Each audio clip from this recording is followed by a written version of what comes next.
الحمد لله نحمده ونستعينه ونستغفره ونؤمن به ونتوكل عليه ونعوذ بالله من شرور أنفسنا ومن سيئات أعمالنا من يهده الله فلا مضل له ومن يضلله فلا هادي له ونشهد أن لا إله إلا الله وحده لا شريك له ونشهد أن سيدنا ومولانا محمدا عبده ورسوله صلی اللہ تعالی علیہ وعلی آلہ واصحابہ واتباعہ وازواجہ وذریاتہ واہل بیتہ واہل طاعتہ اجمعین اما بعد اعوذ باللہ من الشیطان الرجیم بسم اللہ الرحمن الرحیم من کان یرید العاجلۃ عجلنا له فیہا ما نشاء لمن نرید ثم جعلنا له جہنم جزاء ثم جعلنا له يصلاها مذموما مدحورا ومن أراد الآخرة وسعى لها سعيها وهو مؤمن فأولئك كان سعيهم مشكورا كلا نمد هؤلاء وهؤلاء من عطاء ربك وما كان عطاء ربك محظورا صدق الله العظيم وعن علي رضي الله تعالى عنه قال قال رسول الله صلى الله تعالى عليه وسلم إذا كانت ليلة من نصف شعبان فقوموا ليلها وصوموا نهارها رواہ ابن ماجہ رحمہم اللہ تعالی القزوینی۔ بزرگان محترم، معزز بھائیو، دوستو، عزیزو، ویسے تو جناب رسول اللہ صلی اللہ علیہ وسلم کا معمول ساری زندگی ہی عبادت کا تھا۔ یہ نہیں تھا کہ کوئی مخصوص دن میں حضرت عبادت فرما لیں اور باقی دنوں میں چھٹی ہو جائے۔ یہ مزاج جناب رسول اللہ صلی اللہ علیہ وسلم کا نہیں تھا۔ حضرت کا مزاج ساری زندگی اپنے رب کو یاد کرنا، اس کو منانا، اس لیے کہ آپ نے جہاں اپنی امت کو یہ تعلیم دی کہ ساری دنیا سے در بدر پھرنے کے بعد بھی اسی کے در پہ جانا ہے، یہ مسلم مسئلہ ہے، چاہے دنیا کا سوال ہو یا عقبہ کا سوال، چاہے میری دنیا بنانا ہو یا میری آخرت بنانا ہو۔ ہر جگہ گھومنے کے بعد، چاہے وہ عزت ہو، دولت ہو، شہرت ہو، یا میرے مسائل ہو، میری پریشانیاں ہو، میرے مصائب ہو، میرے حالات ہو، میری بیماری ہو، تمام چیزوں میں مختلف دروازوں پر جانے کے بعد آخر میں وہی دروازہ آتا ہے۔ اس لیے کہ دنیا کا کوئی دروازہ میری بگڑی بنا نہیں سکتا، اور دنیا کا کوئی دروازہ میری بنی ہوئی زندگی کو بگاڑ نہیں سکتا۔ یہ ایک مسلم مسئلہ ہے جو جناب رسول اللہ صلی اللہ علیہ وسلم نے صاف صاف طور پر فرمایا ہے۔ لو اجتمعت الامت، اگر ساری امت جمع ہو جائے اس بات کے اوپر کہ تمہاری تقدیر کے خیر کو شر سے بدل دے، فرمایا اللہ نہ چاہے تو کوئی تمہاری تقدیر بدل نہیں سکتا، تمہارے خیر کو کوئی چھین نہیں سکتا۔ ولو اجتمعت الامت، اور اگر پوری امت جمع ہو جائے اس مسئلے کے اوپر کہ تمہاری بری تقدیر کو خیر سے بدل دے، تو ساری امت مل کر کے محنت کرے، لیکن میری بری تقدیر کو کوئی خیر کی طرف لے جا نہیں سکتا۔ اس لیے سارے خزانے، ساری دولت، ساری عزت اسی رب کے ہاتھ میں ہیں۔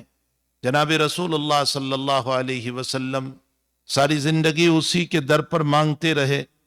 سیدنا عبد القادر جیلانی رحمۃ اللہ علیہ فرماتے ہیں کہ میں نے جب رسول اللہ صلی اللہ علیہ وسلم کا مقام پڑھا، آپ کی عزت، آپ کا مقام، آپ امام الانبیاء، آپ کی توقیر، اللہ کے وہاں آپ کا مقام، کأنک قد خلقت کما تشاء، کہ جیسے آپ نے چاہا ویسے اللہ نے آپ کو بنایا۔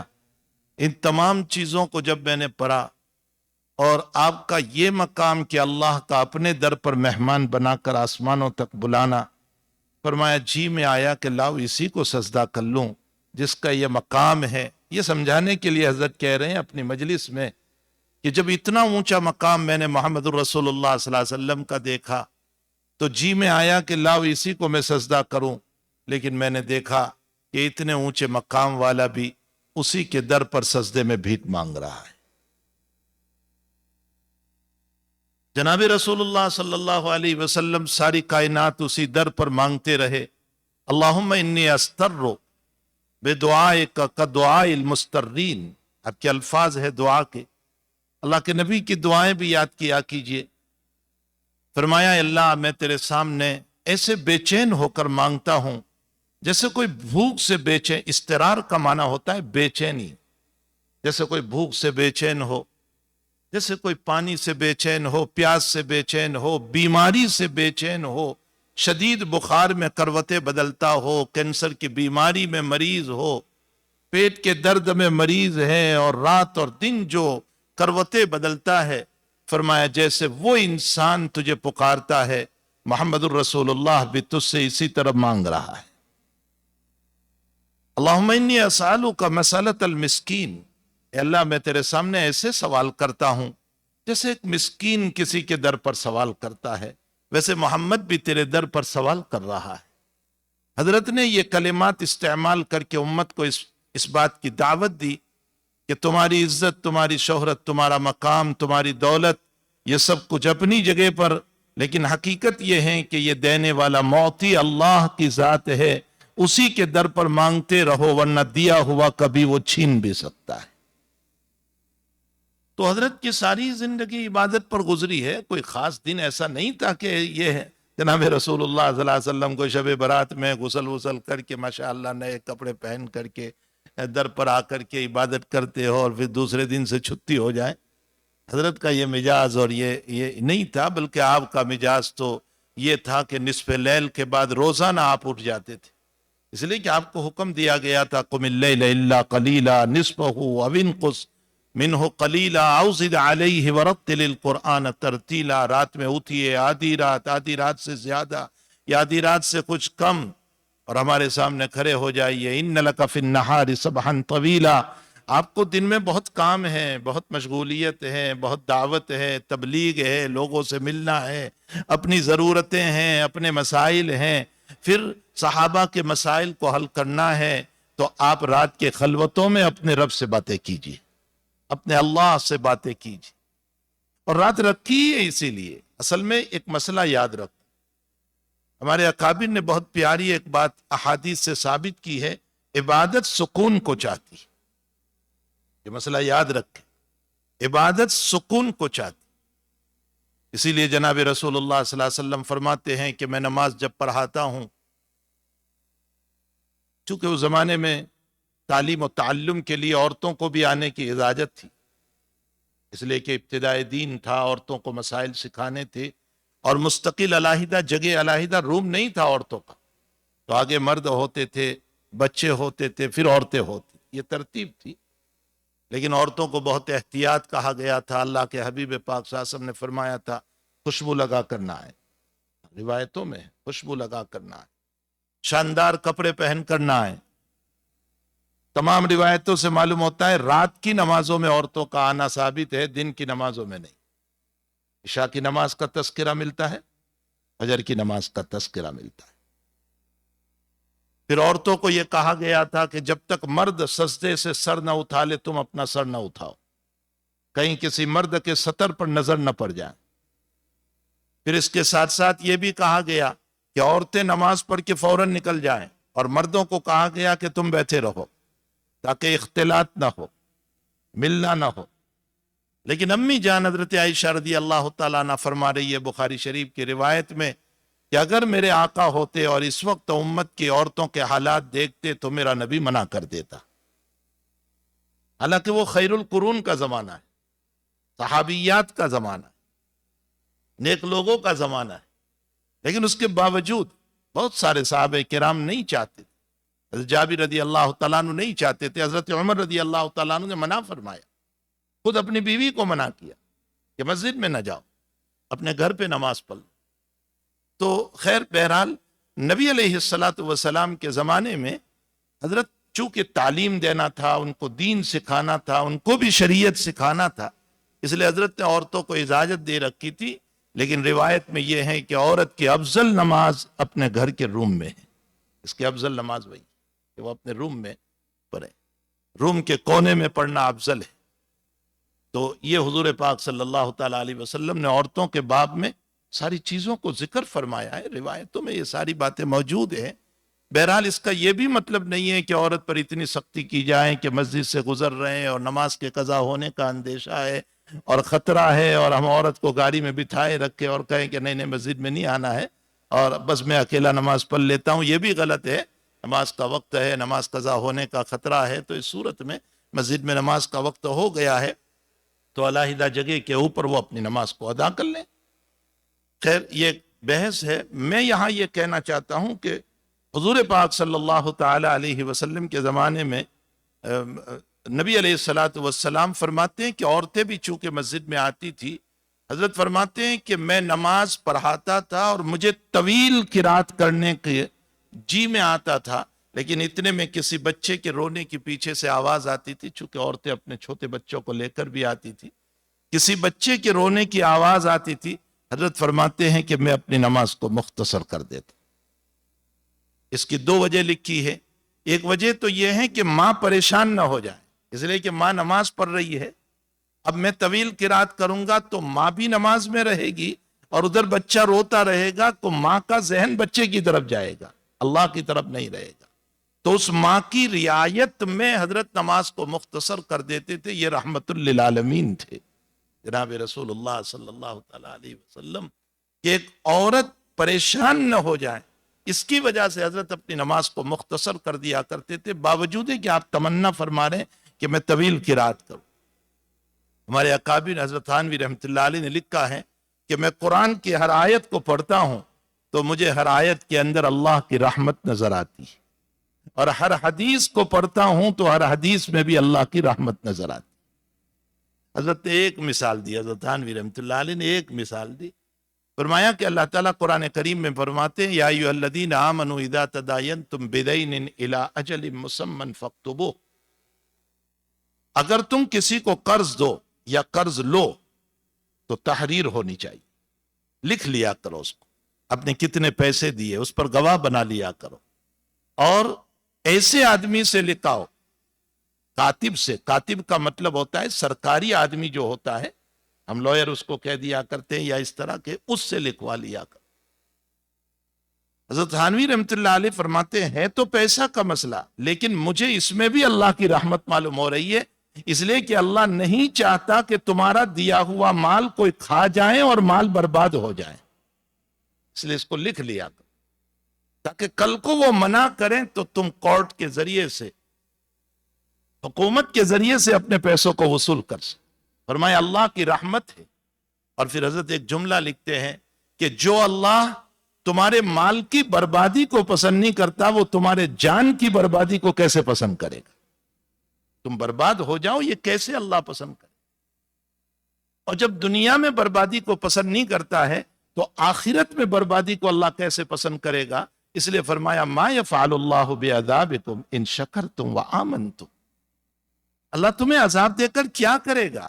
ما یفعل اللہ بعذابکم ان شکرتم، اللہ کے شکر گزار بندے بنو اور ایمان لے آؤ، وکان اللہ شاکرا علیما، اللہ تمہارا شکر ادا کرے گا۔ خالق ہو کر کے یہ 2-4 رکعت پڑھنے والے کا اللہ شکر ادا کر رہا ہے، وکان اللہ شاکرا، یعنی ثواب عطا کرے گا، اور تمہارے اعمال کو وہ خوب جانتا ہے کہ تم نے اس کی رضا کے لیے کیا ہے یا دنیا کی رضا کے لیے کیا ہے، تو وہ علیم بھی ہے، وہ جانتا بھی ہے۔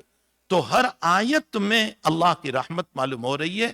مسلم شریف کتاب الایمان کی روایت میں ہے کہ نبی اکرم صلی اللہ علیہ وسلم سے سوال ہوا کہ یا رسول اللہ اگر کوئی چور ڈکیت آ جائے میرے گھر میں اور میرا مال لوٹنے لگے اور اس سے میرا مقابلہ ہو جائے اور میں اسے مار دوں تو فرمایا معاف ہے، فرمایا وہ مجھے مار دے تو فرمایا تو شہید ہے۔ کتاب الایمان کی روایت حضرت فرماتے ہیں کہ تو شہید ہے۔ اب یہاں سوال یہ ہوتا ہے کہ میں تو میرے مال کے لیے مارا گیا، اس کی حفاظت کے لیے، کوئی خاص عبادت کے لیے نہیں، میں تو میرے مال کے لیے علماء محققین نے لکھا ہے کہ مومن کا مال ایمان کی وجہ سے قیمتی ہو گیا، اس لیے کہ نسبت الی ایمان ہو گئے اس، تو جیسے مومن قیمتی ہے مومن کا مال بھی قیمتی۔ بشرطے کہ وہ حلال کا ہو، جائز ہو، ناجائز نہ ہو، حرام کا نہ ہو۔ تو ایمان کی طرف نسبت ہونے کی وجہ سے اس کا مال بھی بڑا قیمتی بن گیا۔ تو بہرحال ہر حدیث کے اندر نبی علیہ السلام کی رحمت معلوم ہو رہی ہے، ہر آیت میں اللہ تعالیٰ کی رحمتیں معلوم ہو رہی ہے۔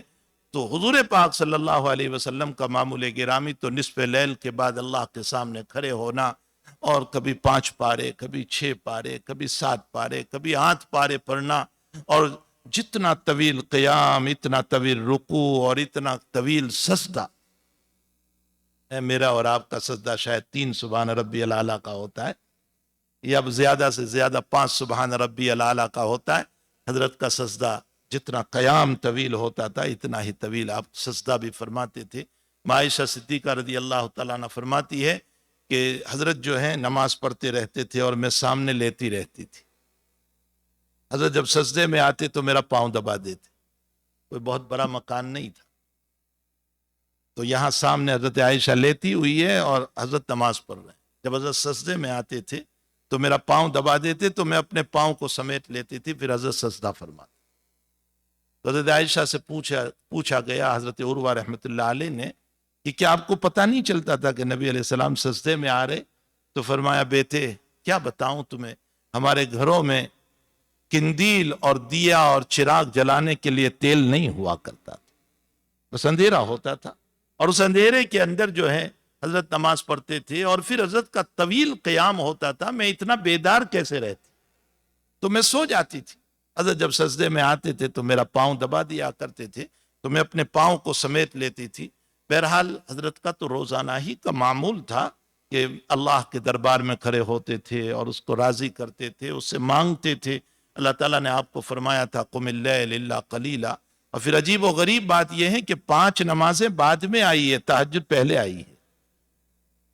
تہجد تو سن نبوی 3 کے اندر نازل ہوئی، قم اللیل الا قلیلا مزمل جو ہیں وہ نبوت کے 3رے سال نازل ہوئی، اور 5 نمازیں آپ کو ملی ہیں معراج میں، اور معراج علی حسب الاختلاف، ہجرت سے 2 سال پہلے، 1 سال پہلے، یا 3 سال پہلے آپ کو ہجرت ہوئی ہے، تو 5 جو ہے معراج ہوئی ہے، تو آپ کو 5 نمازیں بعد میں ملی ہیں اور تہجد پہلے ملی۔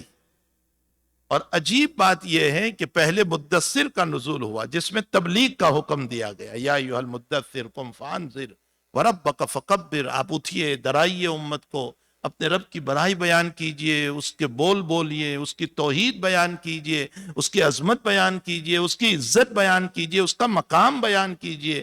وربک فکبر وثیابک فطہر، اپنے کپڑوں کو پاک رکھ کے، یہ نہیں کہ شب برات میں ہی پاک کر کے آنا ہے اور پھر باقی دنوں میں گندے پھرتے رہنا ہے، یہ مطلب نہیں ہے، ہمیشہ پاک رہنا ہے۔ طہارت تو جزء لازم ہے، امت کا جزء لازم ہے طہارت۔ یہ طہارت وہ چیز ہے کہ جناب رسول اللہ صلی اللہ علیہ وسلم کا غزر 2 قبر کے اوپر سے ہوا اور دونوں کو عذاب ہو رہا تھا۔ حضرت نے فرمایا من دفنتم اليوم، یہ کون لوگ ہیں جن کو تم نے دفن کیا؟ فرمایا حضرت ابھی قریب زمانے میں دفن ہوئے ہیں۔ فرمایا میں سن رہا ہوں ان دونوں کو عذاب ہو رہا ہے، اور ایک کو عذاب ہو رہا ہے پیشاب کے قطروں سے بچتا نہیں تھا اس لیے عذاب ہو رہا ہے، اور دوسرے کو عذاب ہو رہا ہے کہ وہ چغل خوری اور نمیمہ کرتا تھا، اس کی بات اس کو، اس کی بات اس کو، اور پھر لڑانا۔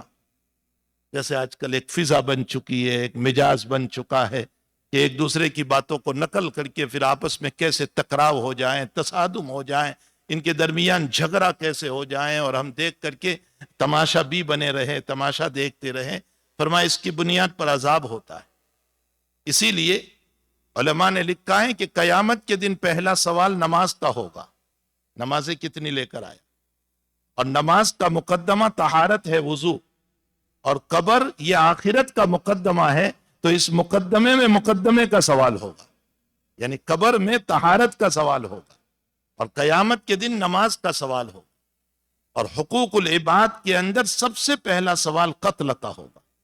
کسی کو مارا تو نہیں ہے، قتل کر کے نہیں آیا، اور قتل کی ابتدا یہ نمیمہ اور چغل خوری سے ہوتی ہے، اس لیے کہ لڑائیاں یہیں سے شروع ہوتی ہے 2 آدمیوں کے درمیان، تو قبر کے اندر چغل خوری کے اوپر عذاب ہوتا ہے۔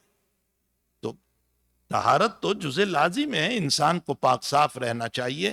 طہارت اور صفائی اور نظافت رکھنا چاہیے.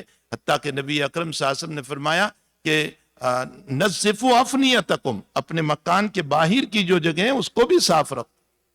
اس لیے کہ باہر کی صفائی مکان کی صفائی، اور مکان کی صفائی ذات کی صفائی، اور ذات کی صفائی اندر کی صفائی، یہ راستہ ہے. تو اندر کی صفائی تک پہنچنے کے لیے ضروری ہے. اور وضو خاص طور پر ہم کو دیا گیا. وضو کا معنی یہ ہوتا ہے ضوءن. ضوءن کا معنی روشنی، نورانیت. اور وضو کوئی اس امت کے ساتھ خاص نہیں ہے، وضو تو پہلے بھی تھا. روایتوں میں ملتا ہے کہ سارہ رضی اللہ تعالیٰ عنہ کو ظالم بادشاہ نے پکڑ لیا غلط کام کرنے کے لیے، اور سیدنا ابراہیم علیہ السلام ساتھ ہے. تو سارہ رضی اللہ تعالیٰ عنہ نے وضو فرما کر 2 رکعت نماز پڑھی. معلوم ہوتا ہے وضو پہلے بھی ہے. جریز نامی ایک اللہ والے گزرے ہیں، جب ان پر ایک الزام آ گیا اور لوگوں نے جو ان پر الزام لگایا کہ یہ جو بچہ ہے یہ اس کے ناجائز سے پیدا ہوا ہے، تو جریز نے وضو کیا اور 2 رکعت نماز پڑھی اور اللہ سے دعا کی اور اللہ نے مسئلے کو حل کیا. معلوم ہوتا ہے وضو تو پہلی امتوں میں بھی تھا، لیکن وضو کی بنیاد پر اعضاء کا چمکنا قیامت کے دن، ہمارے ہاتھوں کا چمکنا، ہمارے چہرے کا چمکنا، ہمارے پاؤں کا چمکنا، یہ تمام کا تمام یہ اس امت کی خصوصیت، یہ اگلی امتوں کو نہیں ہوگا. اسی لیے حضور پاک صلی اللہ علیہ وسلم سے پوچھا گیا کہ قیامت کے دن آپ اپنی امت کو کیسے پہچانیں گے؟ فرمایا اعضائے وضو کی چمک سے پہچان لوں گا کہ یہ میرا امتی. اعضائے وضو کی چمک سے. اس لیے علماء نے لکھا ہے کہ وضو ہو تو بھی اگر اور مرتبہ وضو کر لو تو بہتر ہوگا. وضو علی الوضوء نور، یہ بہتر ہوگا کہ وضو ہے پھر بھی وضو کرو تاکہ ضوء اور روشنی اور چہرہ منور ہو. تو بہرحال مدثر جو ہے پہلے دی گئی اور اس کے بعد فوراً مزمل آپ کو دی گئی. اس میں اشارہ کیا گیا اس بات کی طرف کہ پیغمبر صلی اللہ علیہ وسلم آپ جو تبلیغ کرنے والے ہیں، مدثر قم فانذر وربک فکبر، اس تبلیغ میں بڑی معین، بڑی مددگار، بڑی تعاون کرنے والی اگر کوئی نماز ہے تو وہ رات کی نماز ہے. اس رات کی نماز میں جتنا دل اللہ سے لگاؤ گے دن کے کاموں میں اللہ کی نصرت اترے گی، اللہ تعالیٰ کی مدد اترے گی. یہ دونوں میں مناسبت ہے. اس لیے مدثر پہلے ہیں اور مزمل اس کے بعد ہیں. اس لیے ارباب تبلیغ کو، ارباب تعلیم کو، ارباب تدریس کو، ہر ایک کو چاہیے کہ تہجد کے اپنے آپ کو عادی بنائیں، 2-4 رکعت پڑھیں. میں نہیں کہتا ہوں کہ 4 بجے سے اٹھ جائیں، 4:30 بجے سے اٹھ جائیں. اس وقت قریباً 6:15 پر جا کر کے صبح صادق ہو رہی ہے. ہم 5:30 بجے اٹھتے اور 5:30 بجے اٹھ کر کے اپنی کچھ ضرورتوں کو پوری کر کے مختصر، میں یہ بھی نہیں کہتا ہوں کہ 1 پارہ پڑھو، آدھا پارہ پڑھو، 2 پارے پڑھو، یہ نہیں کہہ رہا ہوں، مختصر پڑھو. چاہے والضحیٰ اور علم نشرح پڑھ لو اور علم ترى اور لیلاف پڑھ لو، لیکن اٹھو اور اٹھنے کے بعد اللہ کے سامنے 2-4 رکعت پڑھ کر کے حق تعالیٰ کے سامنے خلوت کے اندر، جب میں اور میرا اللہ ہوتا ہوں، بچے بھی سوئے ہیں، بیوی بھی سوئی ہے، سارے لوگ سوئے ہوئے ہیں اور اب اپنے خلوت میں اپنے اللہ سے باتیں کر رہے ہیں. علماء نے لکھا ہے کہ تہجد کے موقع پر نزول رحمت رب جو ہے، یعنی اللہ کی رحمت جو نازل ہوتی ہے، اس کی سب سے بڑی وجہ یہ ہے کہ فرائض میں سے تو ہے نہیں، یہ تہجد نماز فرض تو ہے نہیں، یہ تو سنت ہے. پھر اتنا بڑا مقام تہجد کو دے دیا گیا. تو حافظ ابن حجر عسقلانی رحمۃ اللہ علیہ نے لکھا ہے کہ اصل میں تہجد پڑھنے والا اپنے 3 محبوبوں کو چھوڑتا ہے. تہجد جو پڑھتا ہے نا وہ 3 محبوب کو چھوڑتا ہے. پہلا محبوب کون ہے اس کا؟ پہلا محبوب اس کی میٹھی نیند ہے. جس کو رات بھر نیند نہ آئی ہو اس کو بھی صبح نیند آ جاتی، جس کو دانت میں درد ہو اس کو بھی نیند آ جاتی. تو صبح کی نیند احلا، حدیث میں آتا ہے احلا، بہت میٹھی نیند ہوتی ہے، بہت میٹھی نیند ہوتی ہے. تو یہ اس کی محبوب تھی، اس نے محبوب کو اللہ پر قربان کر دی. اور دوسرا وہ گرم گرم بستر تھا، خصوصاً ونٹر کے اندر، اور ماشاءاللہ یہاں کے ماحول میں جب باہر سے سردی کے ہوائیں اور جھونکے چل رہے اور ایسے وقت میں بہترین لحاف اوڑھ کر کے سونا، یہ بڑا محبوب تھا اس کو. اس نے اپنے اس محبوب کو بھی چھوڑ دیا. اور تیسرا اپنی محبوب بیوی جس کے ساتھ سویا ہوا تھا اس کو بھی چھوڑ دیا. رب کریم فرماتے ہیں یہ تینوں محبوبوں کا چھوڑنا اپنے رب کی محبت میں ہے، تو پھر تیرا رب بھی تجھے اپنی رحمتوں سے نواز رہا ہے. یہ وجہ لکھی. تو بہرحال قم اللیل الا قلیلا، یہ رات کی نماز جو ہے نا بہت محتم بالشان، اور امت نے اس نماز کو چھوڑ دیا ہے۔ یہ جو تہجد کی نماز ہے، یہ ونٹر کی راتیں جو ہوا کرتی ہے نا، یہ اللہ کی بہت بڑی نعمت ہے، بہت طویل، 7 ساڑھے 7 بجے 8 بجے نماز ہو جاتی ہے، اور اس کے بعد صبح، یہ تو اب 6:15 پر جا کر کے ہوا، ورنہ اس سے پہلے تو 6:45 6:50 پہ جا کر کے صبح صادق ہوتی تھی، یعنی 7 بجے جا کر کے صبح صادق ہو رہی ہے۔ انسان سوئے تو کتنا سوئے، اور یہ کہنا کہ اطباء کہتے ہیں کہ کم سے کم 7 گھنٹے اور زیادہ سے زیادہ 9 گھنٹے سونا چاہیے، ورنہ تو بیمار ہو جائیں گے۔ تو پھر نبی علیہ السلام کیوں بیمار نہیں ہوئے؟ راتوں کی بیداریاں تھیں ان کی۔ صحابہ کرام کیوں بیمار نہیں ہوئے؟ جبکہ عمر اور ابو بکر کے بعد میں آتا ہے کہ عشاء کے بعد کھڑے ہوتے تھے تو صبح صادق تک تلاوت ہوتی۔ ان اکابر کے بعد میں کیوں بیماریاں نہیں آئی؟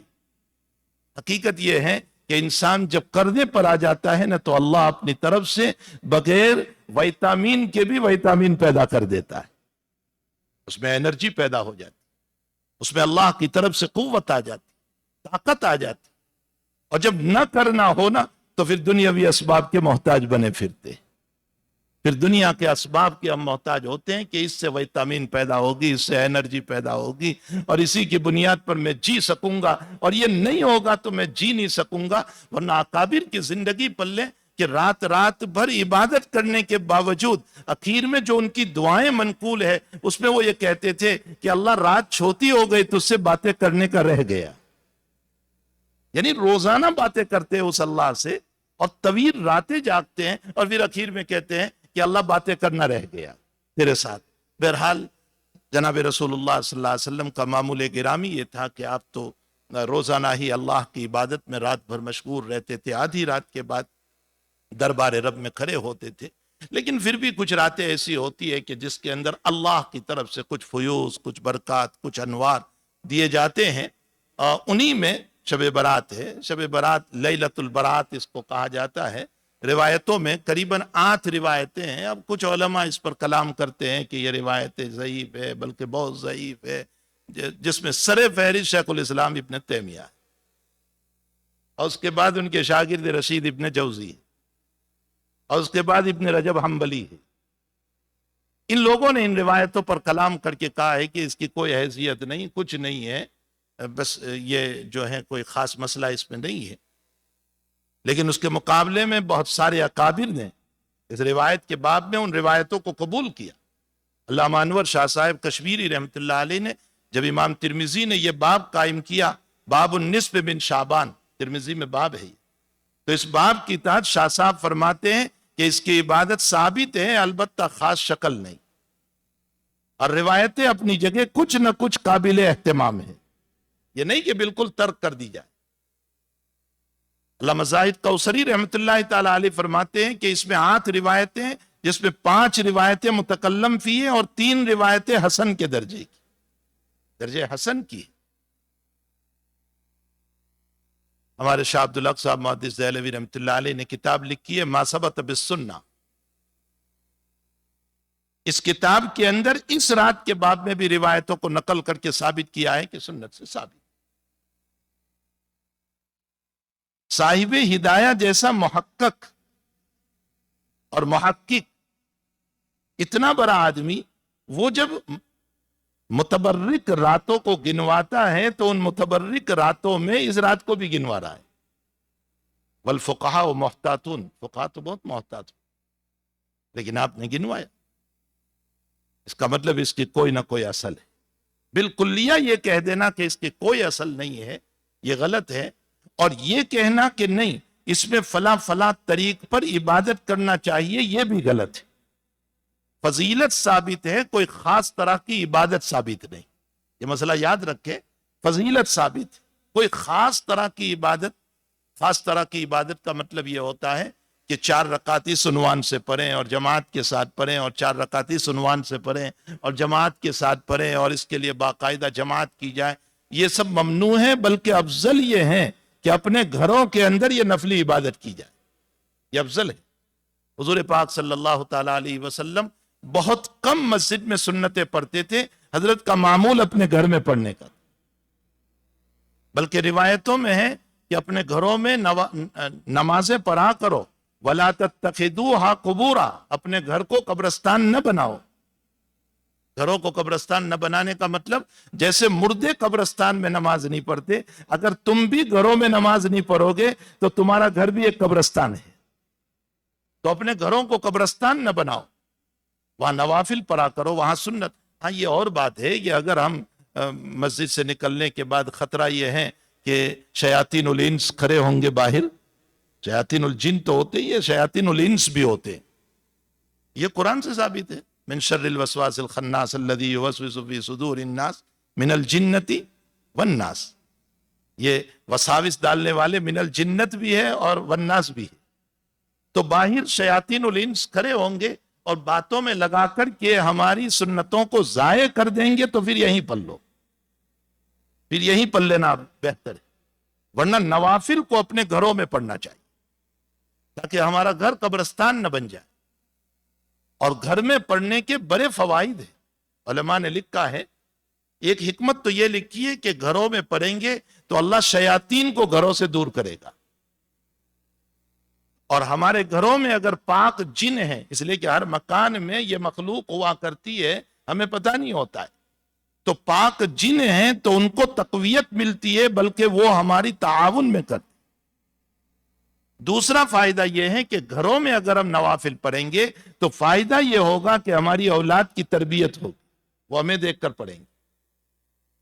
تیسرا سب سے بڑا فائدہ یہ لکھا ہے کہ گھروں میں بیٹھ کر گناہ بھی بہت ہو جاتے ہیں، فون لے کر کے بیٹھتے ہیں، کسی کو پتا تو ہے نہیں، اب چلی ہے اس کی اس کی دنیا بھر کی برائیاں چلتی ہے، گھروں میں بیٹھ کر ہی تو چلتا ہے سب، چپ چاپ تاکہ کسی کو پتا نہ چلے۔ تو جس گھر میں ہم نے بیٹھ کر برائیاں کیے، حدیث شریف میں ہے کہ جس جگہ ہم نماز پڑھتے ہیں وہ قیامت کے دن گواہی دے گا۔ تو ہم نے اپنے گھروں میں اگر نمازیں پڑھی ہے تو ہماری در و دیوار اور ہماری جگہ مکان کی یہ قیامت میں جب ہماری گواہی دیں گے، اور ہمارا نیکیوں کا پلڑا جو گھر کی گواہی پر ہے وہ گناہ والے پلڑے سے غالب آ گیا تو انشاءاللہ بخشش کا فیصلہ ہو جائے گا۔ اس لیے کہ گھر میں بیٹھ کر جو گناہ کرتے ہیں اس کے مقابلے میں یہ نیکیاں ہماری بڑھ جائے، تو افضل تو یہ ہے کہ اپنے گھروں میں، اور میں نے پہلے بتایا کہ عبادت میں سکون چاہیے۔ حضور پاک صلی اللہ علیہ وسلم فرماتے ہیں کہ بچہ روتا ہے میں نماز مختصر کر دے۔ حضرت فرماتے ہیں کہ میں ایک مرتبہ مسجد میں آیا، اور اس لیے آیا تھا کہ میں یہ بتاؤں کہ شب قدر کون سی رات ہے۔ شب قدر اللہ تعالیٰ نے بتایا تھا، خاص رات بتائی تھی کہ فلاں رات ہے، اب اس سال کے لیے بتائی تھی یا ہمیشہ کے لیے بتائی تھی، یہ اپنی جگہ ہے، لیکن بہرحال آپ کو یہ بتایا تھا کہ فلاں رات ہے، 21 ہو 23 ہو جو بھی بتائی تھی۔ فرمایا میں جب آیا تو دو آدمی آپس میں تو میں کر رہے تھے، یہ کعب ابن مالک اور عبداللہ ابن حضرت رضی اللہ تعالیٰ عنہما تھے، صحابی رسول ہیں، اور کسی مسئلے پر کچھ پیسے ان کے باقی تھے کعب ابن مالک کے، اور اس میں کچھ مسجد کے اندر ان کی آواز بلند ہو گئی، اور وہ کچھ مانگنے کے اندر آواز بلند ہو گئی۔ حضرت فرماتے ہیں کہ میں آیا تو تھا تمہیں رات بتانے کے لیے، لیکن ان دونوں کی آواز میں صلح میں پڑ گیا، اور ان کے صلح کے اندر پڑنے کی وجہ سے اللہ نے میرے دماغ سے اس رات کو بھلا دیا، یعنی تعین کو بھلا دیا۔ اب تم 21 23 25 27 29 راتوں میں سے ہر رات میں عبادت کیا کرو، اللہ تمہیں کوئی نہ کوئی رات میسر کر دے۔ محققین علماء لکھتے ہیں کہ آپسی الجھاؤ کی وجہ سے اگر لیلۃ القدر کی تعین کا مسئلہ اللہ نے بلا دیا تو نماز میں سکون نہ ہو تو خشوع خضوع کہاں رہتا ہے؟ عبادت سکون چاہتی، اور سکون ہمارے مکانوں میں زیادہ بہتر ہوتا ہے۔ اس لیے نوافل کو جو ہے اپنے گھروں کے اندر پڑھنا چاہیے، اس لیے ایسی راتوں کے اندر اپنے گھر میں رہ کر کے عبادت، باقی کوئی خاص عبادت نبی کریم صلی اللہ علیہ وسلم سے اس میں منقول نہیں ہے کہ آپ نے 4 رکعت اس نیت سے پڑھی اور 4 رکعت اس نیت سے پڑھی جیسے عوام کے اندر مشہور ہے، اس طرح کا کوئی مسئلہ نہیں ہے۔ بس جو آپ کر سکے کر لیجئے، جتنے نوافل اور دنوں میں پڑھتے ہیں اس سے زیادہ پڑھ لیجئے، اس رات میں تہجد پڑھ لیجئے، اس رات میں اللہ تعالیٰ آپ کو توفیق دے تو صلاۃ التسبیح پڑھ لیجئے اس رات کے اندر، نہ ہو سکے کوئی عرض نہیں۔ اور اگر کچھ بھی نہیں ہوا ہے تو فکر نہ فرمائیں، عشاء کی نماز جماعت کے ساتھ اور فجر کی نماز جماعت کے ساتھ پڑھ لیں اور رات میں اپنے آپ کو برائیوں سے بچا لیں. بس اپنی رات کو سو کر کے چاہے گزار دیں، دونوں نمازوں کو جو ہے سکون کے ساتھ جماعت کے ساتھ پڑھ لیں. باقی یہ کہ برائی نہ کریں. تو کوئی خاص عبادت کا طریق نہیں بتایا ہے جناب رسول اللہ صلی اللہ علیہ وسلم نے، اس لیے اس میں غلو نہیں کرنا چاہیے. دوسری بات کہ ترمذی شریف کی روایت ہے کہ حضرت عائشہ رضی اللہ تعالیٰ عنہ فرماتی ہے کہ میں رات میں حضرت میرے مکان سے اٹھ کر کے گئے اور میں آپ کی تحقیق میں نکلی. اگرچہ روایت ضعیف ہے، اس میں کچھ روات ضعیف ہے، لیکن بہرحال اس روایت سے اتنا ضرور ثابت ہوتا ہے کہ نبی کریم صلی اللہ علیہ وسلم کو میں نے دیکھا کہ وہ قبرستان میں ہے. حضرت سے میں نے پوچھا کہ حضرت آپ یہاں آئے؟ تو فرمایا کہ آج لیلۃ النصف من شعبان ہے، یعنی جس کو ہم شب برات کہتے ہیں، 15ویں رات ہے، تو اس لیے میں یہاں آیا ہوں اور میں مرحومین کے لیے دعائے مغفرت کرنے آیا ہوں. معلوم ہوتا ہے کہ اس رات میں دعائے مغفرت کرنا چاہیے. اس کے لیے یہ ضروری نہیں ہے کہ آپ قبرستان ہی جاؤ، یہ مسئلہ بھی سمجھ لیں. دعائے مغفرت اپنی جگہ بھی ہو سکتی. حضرت سے ایک مرتبہ کی یہ روایت ملتی ہے. تو بہرحال دعائے مغفرت اس رات میں کرنا چاہیے اپنے مرحومین کے لیے، اپنے والدین کے لیے، اپنے مشائخ کے لیے، اپنے اساتذہ کے لیے، اپنے اقارب کے لیے، اپنے رشتہ داروں کے لیے، امت مسلمہ کے لیے اس رات میں دعائے مغفرت کرنی چاہیے. پھر حدیث شریف میں ہے کہ ایک قبیلہ تھا بنو کلب، وہ بکریاں گوٹس بہت پالتا تھا، بہت پالتا تھا. تو حضرت نے فرمایا کہ اس رات کے اندر بنو کلب کی بکریوں کے بال جتنے ہیں اوپر، وہ بال کے برابر اللہ تعالیٰ اس رات میں لوگوں کی مغفرت فرماتے ہیں. جب اتنے سارے لوگوں کی مغفرت فرماتے ہیں تو ہم اپنی بھی مغفرت مانگ لیں، اپنے اقارب کی مغفرت مانگ لیں، اپنے والدین کی مغفرت مانگیں، اپنے رشتہ داروں کی. مجھے ایک عمل یاد آ گیا، وہ میں آپ کو ذکر کر دوں. 70,000 مرتبہ کلمہ شریف کو محفوظ کر لو، پڑھو.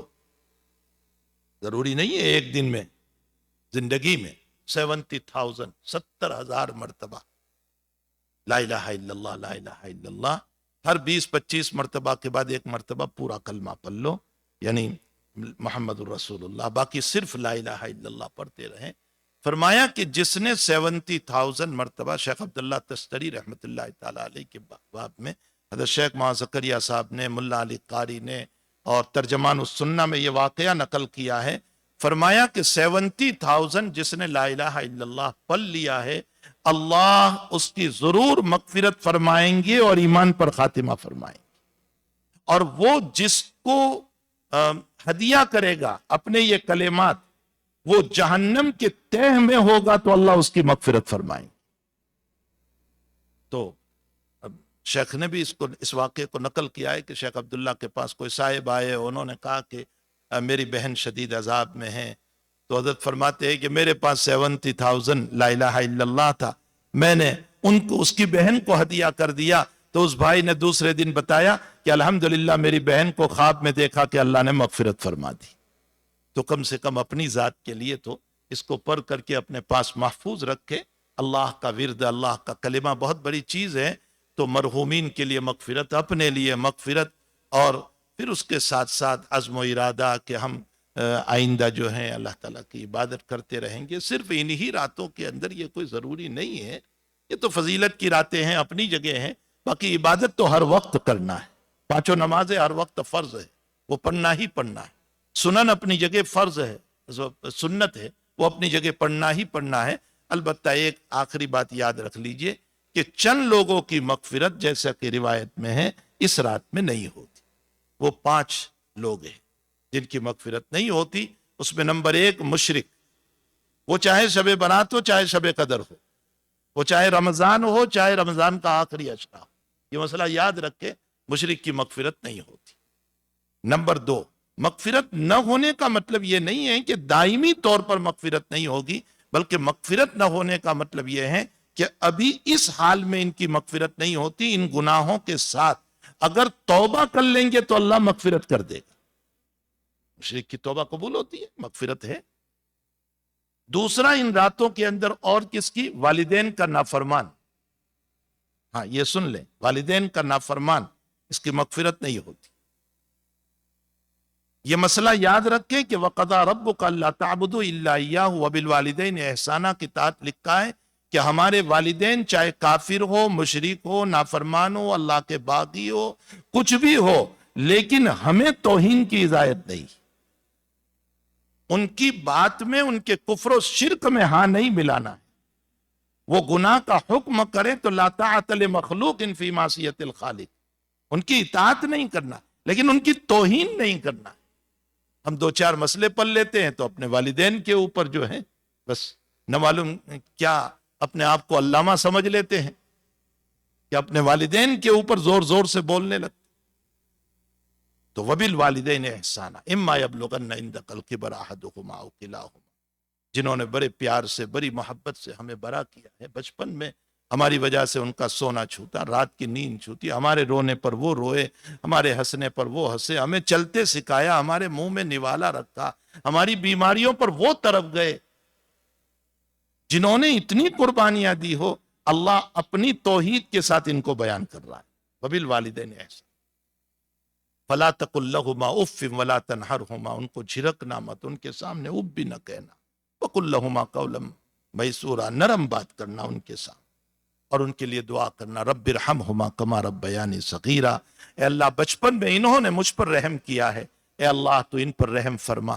آج یہ محتاج ہیں، ضعیف ہے، کمزور ہیں، تو ان کی اطاعت، ان کی فرما برداری، ان کی خدمت، اور اس کے ساتھ ساتھ اگر مرحوم ہو چکے ہیں تو ان کے لیے دعائے مغفرت، ان کے نام پر صدقہ۔ اور اگر ہمارے والدین دنیا سے ناراض ہو کر گئے ہیں تو اس صورت میں اس کا طریقہ فقہا نے لکھا ہے کہ ان کے لیے خوب دعائے مغفرت کریں اور ان کے نام پر صدقہ کریں، اللہ انشاءاللہ والدین کو راضی کر دے گا۔ آج بہت سارے نوجوان جو ہیں یہ مادی دنیا میں پڑھ کر کے اپنے والدین کی جو نافرمانی کر رہے ہیں۔ ایک نوجوان کا جملہ مجھے کسی نے سنایا کہ تمہاری مستی کا نتیجہ ہے، باقی کوئی چیز نہیں ہے۔ حقیقت یہ ہے کہ اللہ تعالیٰ جل شانہ نے جس کو جواز کا فتویٰ دیا ہے اس پر تو اشکال کر رہا ہے، اپنے ایمان کی خیر بنا لے۔ یہ تو والدین کو جس طریق سے ملنے کا قرآن نے اجازت دی ہے اس کے علاوہ حرام طریق ہے، تو اس طریق کو تو مستی سے تعبیر کر رہا ہے، اور تیرے وجود پر تو احسان جتا رہا ہے اپنے والدین کے اوپر۔ اپنے ایمان کی خیر منانا چاہیے۔ بعض مرتبہ بعض کلمات ایمان سے نکال دیتے ہیں، ہمیں پتہ بھی نہیں چلتا۔ تو والدین کی نافرمانی کرنے والا الا ہے کہ وہ معافی مانگ لے، یا اگر مرحوم ہے تو ان کے لیے معافی کی شکلیں پیدا کر۔ تیسرا مشاہین کا معنی دل میں کینہ رکھنے والے، نفرت رکھنے والے۔ دین کے خاطر کینہ رکھنا بالکل جائز ہے، بالکل جائز ہے۔ کوئی نماز نہیں پڑھتا، کوئی رشوت کھا رہا ہے، کوئی گناہوں میں مبتلا ہے، کوئی جو انتہائی درجہ برائیوں میں مبتلا ہے، تو صحابہ کرام سے بھی ثابت ہے کہ آپ نے ان کے ساتھ قطع تعلق بھی کیا ہے اور ان سے نفرت بھی کی ہے۔ خود اللہ کے نبی نے فرمایا من احب للہ وابغض للہ وعاطى للہ ومنع للہ، اللہ کے لیے محبت کرو، اللہ کے لیے دشمنی رکھو۔ تو دین کے خاطر، لیکن دنیا کے خاطر اپنے دلوں میں نفرت، بلا وجہ کے نفرتیں لے کر کے چلتے رہنا اور اپنے آپ کو ہر وقت پریشان رکھنا، اللہ تعالیٰ ان کی بھی مغفرت نہیں کرتا ہے۔ یاد رکھو، ایک ہے معافی، ایک ہے تلافی۔ یہ بات یاد رکھے، کسی کے پیسے لیے ہیں، آپ ان سے معافی بھی مانگے، تلافی بھی کریں۔ صرف معافی سے کام نہیں چلتا۔ معافی کا مطلب تو یہ ہے معاف کر دو، اور تلافی کا مطلب یہ ہے کہ وہ حق ادا کر دو۔ تو معافی بھی چاہیے، تلافی بھی چاہیے۔ لوگ معافی تلافی ساتھ بول کر ایک ہی سمجھتے رہتے، یہ ایک نہیں ہے۔ معافی اور چیز ہے، تلافی اور چیز ہے۔ تو معافی بھی مانگے، تلافی بھی کریں، یہ دو چیزیں۔ تو مشاہین۔ تیسرا مسبل الازار، اپنے پجامے کو، اپنی پین کو تخنوں سے نیچے لٹکانے والا، اس کی مغفرت نہیں ہوتی۔ جو کبر کی وجہ سے، تکبر کی وجہ سے اپنے پجامے اور پین کو نیچے لٹکاتا ہے، اس کی مغفرت نہیں ہوتی ہے۔ اور عجیب و غریب مسئلہ یہ ہے، یہ بعض لوگ مسئلہ سمجھتے نہیں ہے نا، اسی لیے کہا گیا کہ ایک مسئلے کو سمجھنا 100 رکعت پڑھنے سے افضل ہے۔ بعض لوگ کہتے ہیں کہ ساکس پہنتے تب بھی تو چھپ جاتے۔ فقہا نے لکھا ہے قائمن و نازلن، مسبل الازار میں قائمن و نازلن۔ نازلن کا معنی اوپر سے آنے والا کپڑا، اور وہ قائم ہو باڈی کے ساتھ، معلوم ہوتا ہے چادر ڈالی ہے اور وہ چادر نیچے چلی گئی، وہ اس میں داخل نہیں، اس لیے کہ وہ قائم نہیں۔ قائم کا مطلب یہ جیسے جبہ ہے، کرتا ہے، پجامہ ہے، لنگی ہے، پینٹ ہے، یہ قائم ہے باڈی کے ساتھ، اور نازلن نیچے کی طرف جانے والا، یہ دو شرطیں ہیں۔ تو جو تخنوں سے نیچے لٹکاتا ہے یہ مردوں کے لیے، عورتوں کے لیے نہیں، عورتوں کو تو چھپانا ہے، اس لیے چاہے جبہ ہو چاہے کوئی بھی کپڑا ہو تخنوں سے اوپر رکھنا چاہیے۔ اللہ کو یہ ادا ناپسند ہے۔ بخاری شریف میں ہے کہ بنی اسرائیل میں ایک آدمی تکبر کی وجہ سے مسبل الازار اور تخنوں سے نیچے پہنتا تھا، اللہ نے زمین کو فاری اور اس کو زمین میں اتار دیا۔ حضرت نبی علیہ السلام فرماتے قیامت تک اترتا رہے، جو قارون کو سزا دی تھی وہ اس کو سزا۔ تو مسبل الازار اللہ کو پسند نہیں ہے۔ بہت سے لوگ صرف نماز میں اٹھا لیتے، کس روایت میں نماز کی قید آئی؟ یہ تو مطلق روایت ہے، بلکہ مسلم شریف کی روایت ہے کہ اللہ کی لعنت ہے اور اللہ قیامت کے دن بات نہیں کرے گا تین لوگوں سے، اس میں مسبل الازار بھی ہے، تخنوں سے نیچے لٹکانے والا، چاہے وہ جبہ ہو۔ بہت سے لوگ جبہ نیچے تک پہنتے اور اپنے آپ کو سمجھتے ہیں کہ میں نے دینی لباس پہنا۔ دینی لباس کیا پہنا ہے؟ وہ خلاف شرع جا رہا ہے، اوپر رکھا جائے اس کو، ورنہ اللہ قیامت کے دن نظر شفقت سے نہیں دیکھے گا، نظر رحمت سے نہیں دیکھے گا، بلکہ وَلَا يُكَلِّمُهُمُ اللَّهُ يَوْمَ الْقِيَامَةِ وَلَا يُزَكِّيهِمْ، اس سے بات بھی نہیں کرے گا اللہ اور اس کو پاک بھی نہیں کرے گا، یعنی عذاب سے پاک نہیں کرے گا۔ تو ہمیں چاہیے کہ مسبل الازار سے اپنے آپ کو بچائیں۔ اور چوتھا آدمی جو ہے وہ ہے ہمیشہ شراب کا جو عادی ہوا کرتا ہے، اللہ تعالیٰ اس کی بھی مغفرت نہیں فرماتے الا کہ وہ توبہ کر لے۔ تو اس صورت میں حق تعالیٰ جل شانہ اس کی مغفرت فرما دیتے ہیں۔ تو مسبل الازار کی مغفرت نہیں، شراب کا عادی جو ہے اس کی مغفرت نہیں، اسی طرح مشاہین کی، والدین کی نافرمانی کرنے والا، اور اسی طرح مشرک، اور بعض روایتوں میں قاطع رحم کا بھی تذکرہ آیا ہے، یعنی رشتہ داروں کے ساتھ بلا وجہ کے قطع تعلق کرنے والے، ان کی مغفرت نہیں ہوتی ہے الا کہ معافی تلافی کا مسئلہ کر لیں۔ حق تعالیٰ جل شانہ و من والہ ہم تمام کو اپنی دامن مغفرت میں لے لے، دامن عفو میں لے لے، اور اللہ جل شانہ ہماری مغفرت فرما دے۔ من کان یرید الآخرۃ، جو آخرت کا ارادہ رکھتا ہے، یعنی اللہ کو کمانے کا ارادہ، آخرت کا، وسعی لہا سعیہا، تو خوب کوشش کرے۔ اگر روزانہ 10 نفل پڑھتے تھے تو آج کچھ زیادہ نفل پڑھ لیں، روزانہ تہجد نہیں پڑھتے تھے آج تہجد پڑھ لیں۔ وسعی لہا سعیہا وہو مؤمن، ایمان شرط ہے۔ فاولئک کان سعیہم مشکورا، میں نے ابھی مجلس میں بھی اس کا ترجمہ کیا تھا، فاولئک کان سعیہم مشکورا، اللہ نے یہ نہیں کہا فاولئک کان سعیہم ماجورا، اجر دوں گا یہ نہیں کہا ہے، مشکورہ کہا ہے۔ مشکور اور اجر میں فرق ہے۔ اجر کا معنی تو ہے بدلہ دینا، جیسے ہم کام کرتے ہیں تو اس کا بدلہ پیسہ دے دیا جاتا ہے، جاب کرتے ہیں تو دے دیا جاتا ہے، اور مشکور کا معنی ہوتا ہے قدردانی۔ دونوں میں فرق ہے۔ میں نے اس کا ترجمہ کیا ہے کہ فَأُولَئِكَ كَانَ سَعْيُهُمْ مَشْكُورًا، اللہ اس کی بڑی قدر فرمائیں گے، اس کا پروتوکول کریں گے۔ اجر اور چیز ہے، اجر کم ہوتا ہے، مشکور اور چیز ہوا کرتی ہے۔ میں اس کی مثال دیتا ہوں کہ بہت سے سی اے ہوتے ہیں یا مینیجر ہوتے ہیں کمپنیوں میں، اس کو بہت زیادہ سیلری ہوتی ہے، اتنی سیلری تو پرائم منسٹر کو کبھی نہیں ہوتی، پرائم منسٹر کی سیلری سے بھی بہت زیادہ ہوتی، لیکن یہ اجر ہے۔ البتہ پرائم منسٹر کو جو پروتوکول دیا گیا ہے کہ وہ جب چلیں گے تو اس کے آگے پیچھے گاڑیاں ہوگی اور اس کی حفاظت کرنے والے ہوں گے اور اس کو سلام کرنے والے ہوں گے، اور سارے بڑے بڑے جاب والوں کو بھی ایک طرف کھڑے رہنا پڑے گا، یہ پروتوکول ہے۔ اللہ کہتا ہے کہ اگر تم آخرت کی نیت سے عبادت کرو گے، ایک، وسعی لہا سعیہا، اور اس کے لیے بھرپور کوشش کرو گے، دو، وہو مومن، اپنے عقائد کو صحیح رکھو گے، تو فَأُولَئِكَ كَانَ سَعْيُهُمْ مَشْكُورًا، تو میں تمہیں وہ پروتوکول عطا کروں گا کہ میرے ملائکہ تمہیں سلام کریں گے۔ اللہ کہے گا کہ میرے ہاتھوں سے میں تجھے جام پلا رہا ہوں، قرآن میں خالق کائنات اس کو پلائے۔ یہ سب پروتوکول ہے۔ اللہ مشکور ہے، اللہ قدر کرنے والا ہے، تو ہمیں چاہیے کہ صرف انہی راتوں کی عبادت نہیں ہے، ساری زندگی اللہ کو راضی کرنا ہے اور جو ہے حق تعالیٰ کے سامنے مانگنا ہے. اور سب سے بڑھ کر ہمارے سامنے رمضان آ رہا ہے. اس رمضان حضور پاک صلی اللہ علیہ وسلم تو شعبان کے اکثر روزے رکھا کرتے تھے. اس کی مختلف وجوہات ہے. ایک وجہ تو یہ تھی جی 15ویں شعبان کا جو روزہ ہے، میں نے ابھی جو روایت پڑھی اس میں ہے حضرت علی رضی اللہ تعالیٰ عنہ، ابن ماجہ کی روایت میں ہے کہ قوموا لیلہا وصوموا نہارہا. اگرچہ اس روایت پر کلام ہے، اور اسی کلام کی وجہ سے کچھ علماء نے کہا کہ اس روزے کا اصلاً کوئی ثبوت نہیں، اور کچھ علماء کہتے ہیں کہ نفس روایت اپنے اوپر ضعیف ہونے کے باوجود فضیلت میں قابل قبول ہے، اس لیے اس کا روزہ رکھا جائے.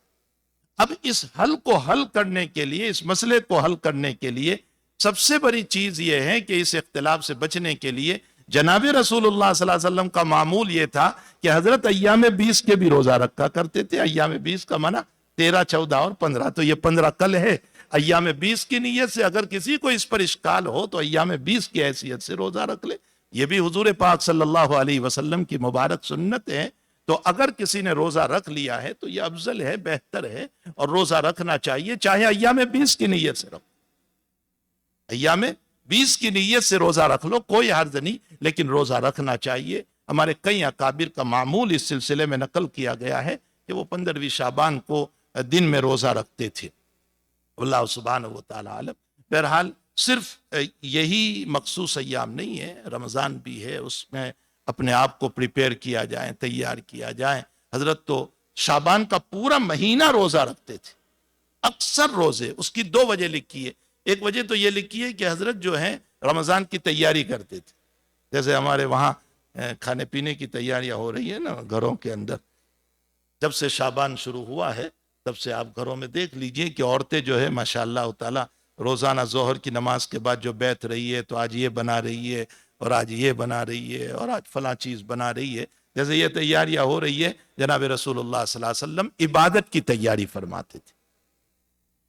اور دوسری وجہ یہ تھی کہ ازواج مطہرات چونکہ سال بھر حضور پاک صلی اللہ علیہ وسلم کی خدمت کی وجہ سے وہ اپنے رمضان کے جو ایام کے روزے ہوتے تھے وہ رکھ نہیں پاتی تھی، تو اگلا رمضان آنے سے پہلے شعبان میں ازواج مطہرات اپنے ان ایام کے روزوں کو پورا کر لیا کرتی تھی. تو حضرت بھی ساتھ ساتھ روزے رکھ لیا کرتے تھے. تو آج اس بیوی کے وہاں گئے، اس کے وہاں روزہ ہے تو حضرت کا بھی روزہ ہے. دوسری بیوی کے وہاں اس کا روزہ ہے، حضرت کا بھی روزہ ہے.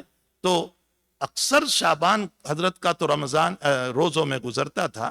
رہ گیا 15ویں شعبان کا روزہ، تو جیسے میں نے بتایا ابن ماجہ کی یہ روایت ہے، لیکن اس پر کلام ہوا ہے. دوسری بات یہ ہے کہ اگر کسی کو اس روایت پر کلام نظر آئے تو کم سے کم ایام 20 بھی سنت ہی ہے، حضور پاک صلی اللہ علیہ وسلم کا مبارک طریق ہے. بہرحال اس نیت سے روزہ رکھ لیا جائے. اللہ جل شانہ مجھے اور آپ کو، ہم تمام کو دین کی قدر کرنے کی توفیق عطا فرمائے. مسئلہ اصل یہ ہو گیا ہے کہ کرنا نہیں ہوتا ہے نا، اسی لیے بہت سارے لوگ جو ہیں بہت سی باتوں کو بیان کرتے رہتے ہیں. اس لیے بدعت کی حد تک ہم نہ جائیں. بدعت جس کو نبی علیہ السلام سے قطعاً ثبوت نہیں، جو سراسر بدعت ہے، جس سے اللہ کے نبی ناراض ہوتے ہیں، جو بالکل موضوع روایت ہو، جو بالکل غلط روایت ہو، ان روایتوں تک نہ جائیں. وہ موضوع ہے اور نبی کی طرف جھوٹی نسبت کرنا یہ حرام نہیں، حرام ہے. اور بلکہ حضور فرماتے من کذب علی متعمدا فلیتبوأ مقعدہ من النار. میں دنیا میں اس کو سنا دیتا ہوں کہ جس نے جھوٹی حدیث کی میری طرف نسبت کر دی اس کا ٹھکانہ جہنم ہے. تو نہ ہم جھوٹی حدیثیں بیان کریں، نہ جھوٹی حدیثوں پر جائیں، نہ اس پر عمل کریں، نہ بدعت کو اپنی زندگی کا شیوا بنائیں. بس جو آپ کے دل میں آئے وہ نوافل پڑھیں، یا کم سے کم تہجد پڑھ لیں، یا آخری درجہ میں نے بتایا کہ عشاء اور فجر کو جماعت کے ساتھ پڑھ لیں. اللہ سے دعاؤں کا اہتمام کریں، اپنے لیے مانگے، اپنی اولاد کے لیے مانگے، اپنے اقارب کے لیے مانگے، رشتہ داروں کے لیے. امت مسلمہ حالات میں ہے اس وقت، چاروں طرف سے جہاں دیکھو حالات حالات حالات ہے. تو دین کی بقا کے لیے، رسول اللہ صلی اللہ علیہ وسلم کے اس دین کی بقا کے لیے اللہ تعالیٰ سے دعائیں کی جائیں، مرحومین کے لیے دعائیں کی جائیں. اللہ جل شانہ ہم تمام کو ان باتوں پر عمل کی توفیق عطا فرمائے. وصلی اللہ علی النبی الکریم برحمتک یا ارحم الراحمین. سبحانک اللہم وبحمدک وتبارک اسمک وتعالی جدک ولا الہ غیرک. سبحان اللہ وبحمدہ سبحان اللہ العظیم سبحان اللہ و بحمدہ عدد خلقہ ورضا نفسہ وزنت عرشہ ومداد کلماتہ اللہم صلی وسلم علی النبی الامی وعلی آلہ وصحبہ اللہم صلی وسلم علی النبی الامی وعلی آلہ وصحبہ اللہم صلی وسلم علی النبی الامی وعلی آلہ وصحبہ۔ اللہ ہم سب کے گناہوں کو معاف فرما، ہمارے ظاہر باطن کو معاف فرما، ہمارے صغائر کبائر کو معاف فرما۔ اللہ یقیناً ہم نے اپنی زندگیوں کو گناہوں کے دلدل میں دار رکھا ہے۔ اے اللہ ہر وقت، ہر لمحہ، ہر گھڑی ہمارا ذہن، ہمارا قلب، ہمارا دل گناہوں کی طرف چلتا رہتا ہے۔ رب کریم، ہم ایسی متبرک اور بابرکت راتوں میں آپ سے معافی چاہ رہے ہیں، آپ ہمیں معاف فرما دیجئے، اپنی رحمت کی جوار میں ہم سب کو لے لیجئے۔ اے اللہ تو نے خود کہا ہے وسعت رحمتی کل شے، میری رحمت ہر چیز کو وسیع ہے۔ اے اللہ ان شے میں ہم بھی ہے، اس شے میں ہم بھی ہے، اس چیز میں ہم بھی ہے، بلکہ ہم تو ذرہ ہے اس چیز کا، لیکن اے اللہ آپ اپنی رحمت کی آغوش میں ہم سب کو لے لیجئے، اپنی رحمت کی چادر ہم سب پر ڈال دیجئے۔ اے اللہ اپنے قہر سے حفاظت فرما، اپنے غضب سے حفاظت فرما، اپنے پکڑ سے حفاظت فرما، اپنی ناراضگی سے حفاظت فرما۔ اے اللہ اپنی رحمت ہم سب کو نصیب فرما، اے اللہ اپنی رضا ہم سب کو نصیب فرما، اپنی محبت ہم سب کو نصیب فرما، اپنی عنایتوں سے ہم سب کو مالا مال فرما۔ اے اللہ تو ہی صاحب ارادہ ہے اور صاحب کن فیکون ہے اور صاحب مقلب القلوب و مصرف القلوب ہے۔ اے اللہ ہمارے دلوں کو عبادت کی طرف پھیر دیجئے، گناہوں سے ہٹا دیجئے، ہمارے دلوں کو منور فرما دیجئے۔ اے اللہ جہاں کعبہ پر تیری تجلی اترتی ہے اور کعبہ کو دیکھنے پر تو اس کے دیکھنے والوں کو منور کر دیا کرتا ہے، اللہ ہمارے دلوں کو بھی منور فرما دے، ہمارے دلوں پر بھی اپنی تجلی اتار دے، ہمیں تیرے نام کی حلاوت نصیب فرما، ہمیں تیرے ذکر کی حلاوت عطا فرما، ہمیں تیری یادوں کی حلاوت عطا فرما، ہمیں تیری نمازوں کا شوق عطا فرما، ہمیں راتوں میں اٹھ کر 2-4 رکعت پڑھنے کی توفیق عطا فرما۔ اے اللہ تجھ سے مانگنے کا شوق نصیب فرما، اے اللہ تجھ سے ہونے کا یقین نصیب فرما اور تیرے علاوہ سے نہ ہونے کا یقین نصیب فرما۔ اے اللہ ٹوٹی ہوئی عبادتوں کو قبول فرما۔ ہم نے اپنے بزرگوں سے سنا ہے کہ ایک مزدور گندا پانی لے کر ایک بادشاہ کے دربار میں عنایت کے لیے اور ہدیے کے لیے گیا۔ بادشاہ تو بڑا دل تھا، اس نے گندا پانی قبول کر کے پورا مٹکا پیسوں سے بھر کر کے اس کو دے دیا اور بتایا کہ ہمارے پاس بہت پانی ہے، اے اللہ اسی طرح ہم گندی عبادتیں لے کر تیرے پاس آ رہے ہیں، اللہ آپ گندی عبادتوں کو قبول فرما کر اپنی عنایتوں سے مالا مال فرما دیجئے، اپنی رحمتوں سے مالا مال فرما دیجئے، ہماری پیشانی پکڑ لیجئے، اللہ ہماری پیشانی پکڑ لیجئے۔ اللہ ماحول بھی گندا ہے، حالات بھی باطل کی دعوت دے رہے ہیں، شیطان بھی ہے، نفس بھی ہے، اے الہ العالمین ایسے وقت میں آپ کا ہاتھ پکڑنا بہت ضروری ہے۔ ہم اپنے آپ کو آپ کے حوالے کر رہے ہیں، آپ دین متین پر ہم سب کو چلا دیجئے، اے اللہ دین متین پر ہم سب کو چلا دیجئے۔ اللہ ہم اپنا کلمہ آپ کے پاس امانت کے طور پر رکھتے ہیں اور تیرے حبیب نے کہا ہے کہ صاحب امانت کے پاس جب امانت مانگی جائیں تو امانت واپس کر دی جائیں۔ اے اللہ ہم لا الہ الا اللہ کو تیرے پاس امانت رکھتے ہیں، اللہ ہمارے موت سے پہلے ہمیں یہ کلمہ واپس عطا فرما دینا، ہماری اس امانت کو ہمیں واپس کر دینا تاکہ ہم اسی کلمے کے ساتھ تیرے پاس آ جائیں۔ اے اللہ نیک بھلائیوں کے ساتھ تیرے پاس آ جائیں، ارجعی الی ربک کے ساتھ تیرے پاس آ جائیں، فادخلی فی عبادی وادخلی جنتی کے پروانوں کے ساتھ ہم تیرے پاس آ جائیں۔ اے اللہ ہماری مغفرت فرما، ہمارے والدین کی مغفرت فرما، ہمارے آل اولاد کی مغفرت فرما، ہمارے بیوی بچوں کی مغفرت فرما، ہمارے اقارب رشتہ دار متعلقین کی مغفرت فرما، ہمارے مشائخ ہمارے اساتذہ کی مغفرت فرما، ہمارے دوستوں کی مغفرت فرما، ہم سے محبت کرنے والوں کی مغفرت فرما، ہم پر احسان کرنے والوں کی مغفرت فرما، ہمارے ساتھ محبت کا تعلق رکھنے والوں کی مغفرت فرما۔ اے اللہ ہمارے شاگردوں کی مغفرت فرما، ہمارے مشائخ و اساتذہ کی مغفرت فرما۔ اے اللہ